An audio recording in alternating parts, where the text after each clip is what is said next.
अस्सलाम वालेकुम and welcome back दोस्तों। मैं आपको परफेक्ट वेब सॉल्यूशंस की तरफ से लारावेल 6 की इस वीडियो ट्यूटोरियल सीरीज के पार्ट 15 में खुशामदीद कहता हूं। दोस्तों, मेरा नाम इमरान कासिम है और आज के इस लारावेल 6 के फ्रंट एंड के वीडियो ट्यूटोरियल में हम कंपोनेंट्स और स्लॉट्स पर बात करेंगे कि कंपोनेंट्स एंड स्लॉट्स लारावेल 6 के अंदर या ब्लेड टेम्पलेटिंग इंजन के अंदर क्या होते हैं, कैसे काम करते हैं और इनको हमें यूज करने के क्या क्या एडवांटेजेस हैं। तो इसी बात के साथ मैं उम्मीद करता हूं कि आप हमारे चैनल को परफेक्ट वेब सॉल्यूशंस को सब्सक्राइब करना, वीडियो को लाइक और शेयर करना और बेल आइकन दबाना बिल्कुल नहीं भूलेंगे। सो इसी बात के साथ चलिए शुरू करते हैं आज के इस लारावेल 6 के वीडियो ट्यूटोरियल को। तो मैं इस वक्त laravel.com की वेबसाइट या लारावेल की वेबसाइट के होम पेज पर मौजूद हूं और यहाँ से हम जाएंगे डॉक्यूमेंटेशन के अंदर और डॉक्यूमेंटेशन से हम फ्रंट एंड में जाएंगे और यहाँ से ब्लेड टेम्पलेट्स में और यहाँ पर हम क्लिक करेंगे कंपोनेंट्स एंड स्लॉट्स पे। So components and slots provide similar benefit to sections and layouts.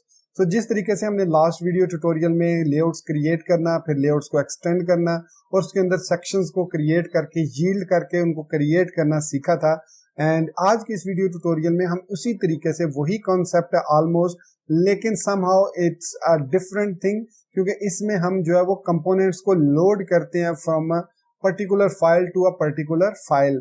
तो इसकी सूरत इसमें हम क्या करते हैं कि हम अपने जो इंपॉर्टेंट पार्ट्स होते हैं अपनी एप्लीकेशंस के उनको कंपोनेंट्स में डिवाइड कर देते हैं और फिर उन कंपोनेंट्स को हम स्लॉट्स के अंदर या उन स्लॉट्स को हम कंपोनेंट्स के अंदर कॉल कर लेते हैं।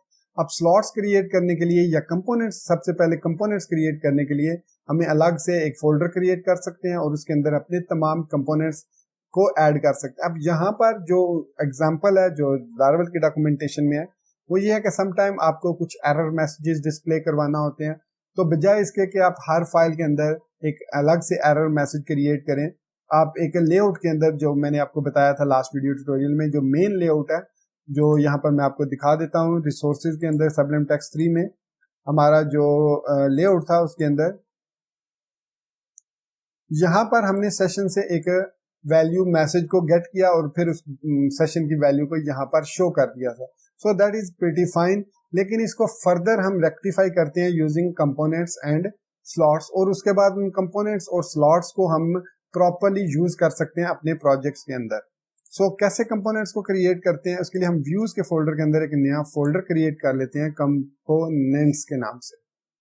अब इस कंपोनेंट्स के फोल्डर के अंदर हम पहला अपना कंपोनेंट क्रिएट करते हैं जिसका नाम रखेंगे message.blade.php। सो message.blade.php। अब इस कंपोनेंट के अंदर आप ब्लेड का कोड लिख सकते हैं या सिंपल कोई मैसेज भी लिख सकते हैं, लेकिन जो इंपॉर्टेंट चीज होती है जो इसके अंदर हमें लिखनी होती है वो होती है $, स्लॉट को एग्जीक्यूट करना। सो ये बहुत इंपॉर्टेंट है। बाकी आप इसमें नॉर्मल HTML लिख सकते हैं, इसके अंदर नॉर्मल ब्लेड का कोड लिख सकते हैं, जो भी आप इसके वेरिएबल पास करेंगे वो इसमें आप डिस्प्ले करा सकते हैं। ठीक हो गया। तो यहाँ पर मैं सिंपली इस तरीके से $, स्लॉट लिख देता हूँ। सो ये जो स्लॉट वेरिएबल है ये बेसिकली हम पास करेंगे जब हम इस कंपोनेंट को कॉल करेंगे अपने कहीं भी किसी भी दूसरे सब कंपोनेंट के अंदर, सब लेआउट या व्यू के अंदर। सो सपोज मैं यहाँ पर एंड लेआउट्स ये हो गए। पोस्ट के अंदर मैं यहाँ पर index.blade.php या show.blade.php, ये हमारी मेन जो है वो पोस्ट है। यहाँ पर मैं पोस्ट लिखता हूँ, सो यहाँ पर लिस्ट ऑफ पोस्ट हमारे पास आ रही हैं और ये वाली जो इंडेक्स वाली, ये वाली जो पोस्ट है इसमें लिस्ट ऑफ पोस्ट, ये लिस्ट ऑफ पोस्ट डिस्प्ले हो रही है। तो हम कहीं पर भी इस कंपोनेंट को कॉल कर सकते हैं यूजिंग डायरेक्टिव @component। सो लारावेल के अंदर हमारे पास ब्लेड टेम्पलेटिंग इंजन में @component एक ऐसा डायरेक्टिव है जिसकी मदद से हम किसी भी स्मॉल कंपोनेंट को इनहेरिट कर सकते हैं या कॉल कर सकते हैं। सो यहाँ पर मैं लिखूंगा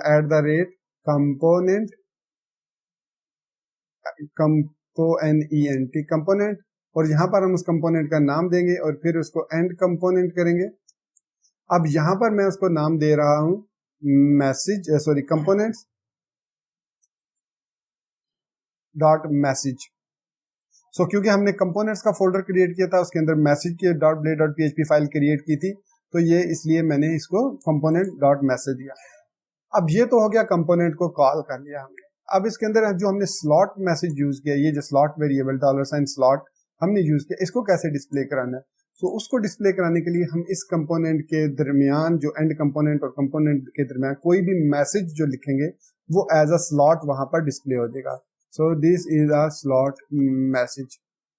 सो यहाँ पर अब ये स्लॉट मैसेज जो भी हमने डिस्प्ले किया है वो यहाँ पर डिस्प्ले हो जाएगा। आप इसको किसी भी टैग के अंदर रैप कर सकते हैं इस तरीके से, या आप इस टैग को यहाँ पर नहीं रैप करें, आप यहां पर इसको H2 के अंदर रैप कर सकते हैं इस तरीके से।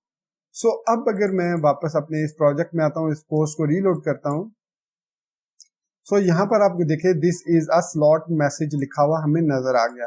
ये कैसे हुआ? क्योंकि हमने यहाँ पर एक कंपोनेंट क्रिएट किया और इस कंपोनेंट को हमने डायनामिकली कॉल किया विद कंपोनेंट्स डॉट मैसेज, और फिर उस मतलब कंपोनेंट फोल्डर में से मैसेज को हम कॉल कर रहे हैं .blade.php को, और उसको ये मैसेज जो हम पास करेंगे ये मैसेज डिस्प्ले होगा इस स्लॉट वाले वेरिएबल के अंदर। अब इसको हम पैरामीटर्स भी पास कर सकते हैं in the form of arrays. So यहाँ पर हम एरेज पास करेंगे और यहाँ पर सपोज मैं देता हूं title is equal to component title.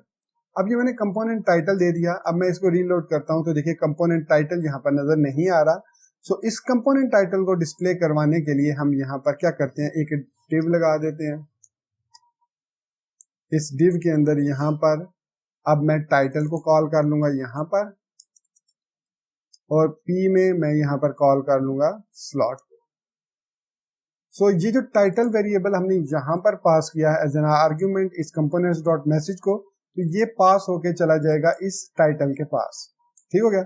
सो अब मैं इसको रीलोड करता हूं जब, सो देखिए कंपोनेंट टाइटल और this is a slot message लिखा हुआ यहाँ पर आपको नजर आ गया होगा। सो इस तरीके से हम कंपोनेंट्स और स्लॉट्स को यूज करके अपने जो प्रोजेक्ट है उसको रीयूजेबल कंपोनेंट्स के अंदर डिवाइड कर सकते हैं। इसका सबसे बड़ा एडवांटेज यही है कि हमारी जो बिगर पिक्चर है लेआउट्स और इसकी व्यूज की, कि हम लेआउट्स को एक्सटेंड करते हैं तो हम इन कंपोनेंट्स को रीयूजेबल कंपोनेंट कह सकते हैं, और इनको किसी भी दूसरे प्रोजेक्ट के अंदर जस्ट हमें कॉपी पेस्ट करना है और जहां पर इनको यूज करना है वहां पर @कंपोनेंट डायरेक्टिव को यूज करते हुए हम उनको सिंपली कॉल कर लेंगे and it will work as usual.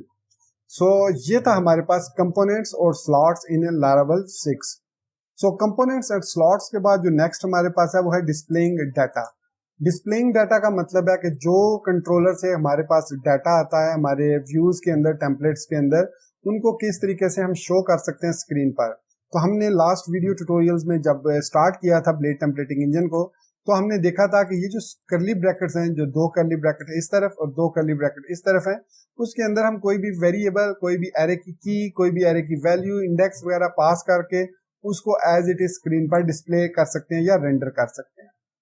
अब यहाँ पर कई तरह की सिचुएशंस आती हैं, जैसे सपोज मैं इस टाइटल को, मैं यहाँ पर ये जो टाइटल है इसको एक टैग दे रहा हूँ स्पैन का, इस तरीके से। अब ये जो सिंपल हमारे पास कर्ली ब्रैकेट्स हैं ये ऑटोमेटिकली हमारे जो HTML एंटिटीज होती हैं उनको एस्केप करता है।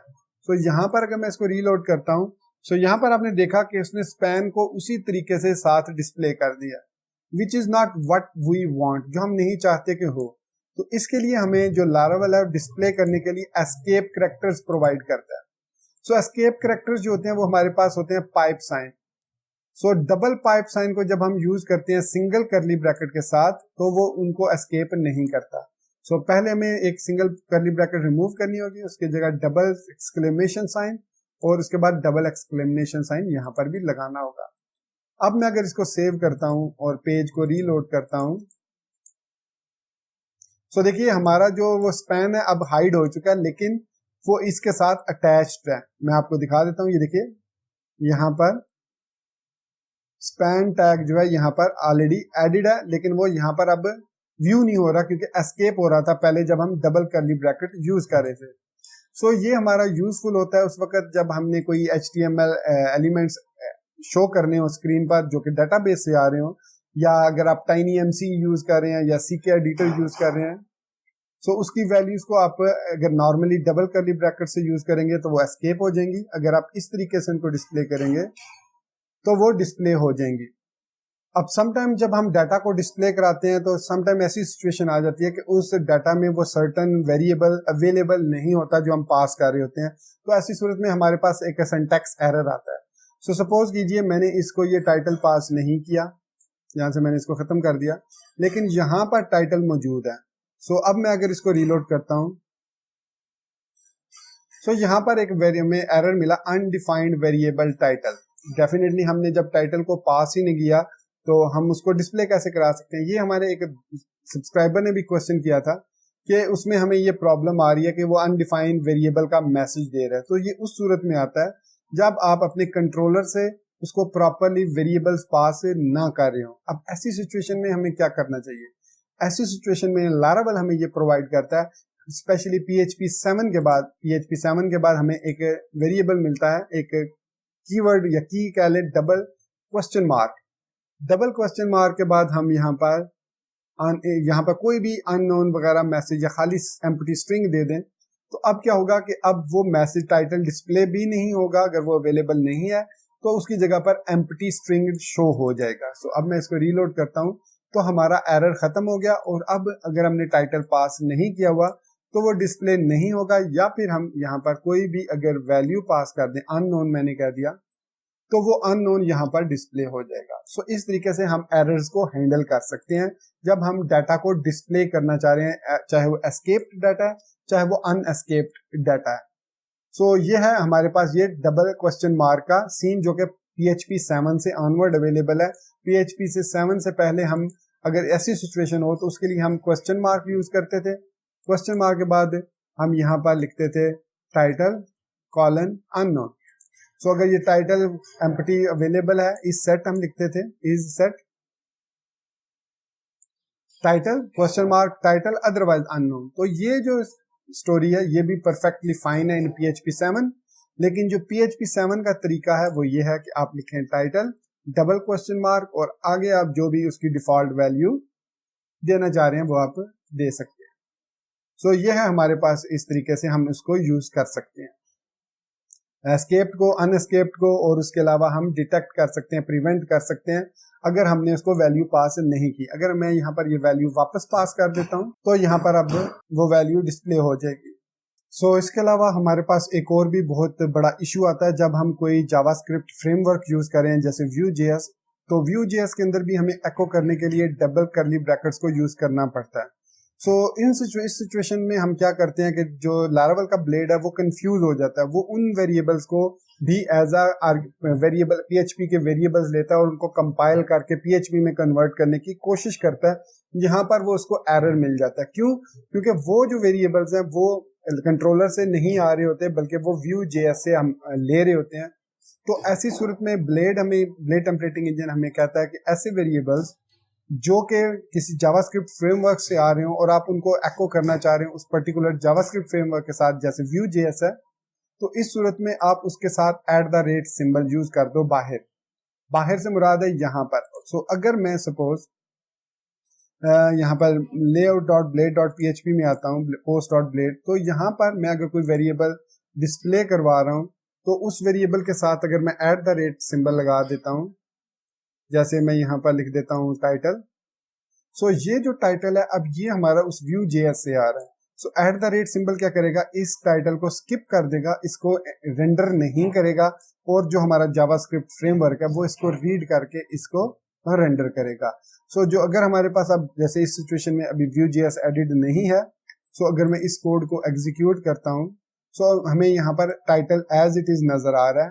सो ये टाइटल अगर वो जावास्क्रिप्ट फ्रेम इसको रीड करेगा, जावास्क्रिप्ट का फ्रेमवर्क है, सो वो इसको इसके वैल्यू के इक्विवेलेंट कन्वर्ट कर देगा। सो ये तरीका होता है कि अगर हम डिस्प्ले करना चाह रहे हैं डाटा विद जावास्क्रिप्ट फ्रेमवर्क्स। तो दोस्तों ये था हमारा आज का लारावेल 6 का वीडियो ट्यूटोरियल, जिसमें हमने सीखा कि किस तरीके से हम कंपोनेंट्स और स्लॉट्स को यूज कर सकते हैं और इसके अलावा किस तरीके से डाटा को डिफरेंट मेथड से डिस्प्ले कर सकते हैं या उनके डिस्प्ले को प्रिवेंट कर सकते हैं एरर्स की सूरत में। तो होपफुली आपको मेरा ये वीडियो ट्यूटोरियल पसंद आया होगा। आप इसको लाइक करना, चैनल को सब्सक्राइब करना और बेल आइकन दबाना बिल्कुल नहीं भूलेंगे। सो गाइस इसी बात के साथ मुझे इजाजत दीजिए, मिलते हैं नेक्स्ट लारावेल 6 के वीडियो ट्यूटोरियल में। टिल देन मुझे अपनी दुआ में याद रखिएगा and thank you very much for being with me till the end. Take care, goodbye and अल्लाह हाफिज।